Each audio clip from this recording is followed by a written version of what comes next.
Idukki nursing കോളേജിലെ അനിശ്ചിതകാല സമരം പിൻവലിച്ചു. ജില്ലാ മെഡിക്കൽ ഓഫീസർ വിദ്യാർത്ഥികളുമായി നടത്തിയ ചർച്ചയിലാണ് തീരുമാനം. ഈ മാസം 21-ന് മുൻപ് പ്രശ്നങ്ങൾ പരിഹരിക്കാമെന്ന് സമരക്കാർക്ക് ഉറപ്പു നൽകി. വാക്ക് പാലിച്ചില്ലെങ്കിൽ 21 മുതൽ വീണ്ടും സമരമെന്ന് വിദ്യാർത്ഥികൾ പറഞ്ഞു.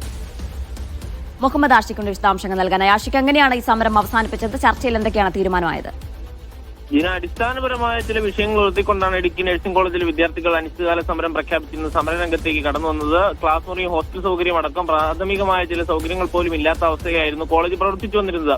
ഇത് നിരന്തരം ഉന്നയിക്കപ്പെട്ടിട്ടും പ്രശ്നം പരിഹരിക്കാതെ വന്നതോടെയാണ് അനിശ്ചിതകാല സമരത്തിലേക്ക് കടന്നത്. സമരത്തെ തുടർന്നാണ് DME വിദ്യാർത്ഥികളെയും മാതാപിതാക്കളെയും അടങ്ങുന്ന പ്രതിനിധി സംഘവുമായി ചർച്ച നടത്താൻ തയ്യാറായത്. ചർച്ചയുടെ അടിസ്ഥാനത്തിൽ ഈ മാസം 21-ാം തീയതിക്ക് മുമ്പ് വിദ്യാർത്ഥികൾ ഉന്നയിച്ച ആവശ്യങ്ങളെല്ലാം അംഗീകരിച്ച് നൽകുമെന്നും കൃത്യമായ ഹോസ്റ്റൽ സംവിധാനം ഒരുക്കുമെന്നും ഉറപ്പ് നൽകിയിട്ടുണ്ട്. ഈ ഉറപ്പുകൾ പാലിക്കപ്പെട്ടിട്ടില്ല എന്നുണ്ടെങ്കിൽ 21-ാം തീയതി മുതൽ വീണ്ടും അനിശ്ചിതകാലത്തിലേക്ക് കടക്കുവാനാണ് ഇപ്പോൾ വിദ്യാർത്ഥികൾ തീരുമാനിച്ചിരിക്കുന്നത്. ഏതായാലും ഇപ്പോഴത്തെ ഉറപ്പ് പാലിക്കപ്പെടുമെന്ന പ്രതീക്ഷയാണ് വിദ്യാർത്ഥികൾ പങ്കുവയ്ക്കുന്നത്. പാലിക്കപ്പെട്ടിട്ടില്ലെങ്കിൽ വീണ്ടും സമരരംഗത്തേക്ക് ഇറങ്ങുവാൻ തങ്ങൾ നിർബന്ധിതരാകുമെന്ന് അവർ പറയുന്നുണ്ട്. ജീന, ശരി, മുഹമ്മദ് ആഷിഖാണ് വിവരങ്ങൾ നൽകിയത്.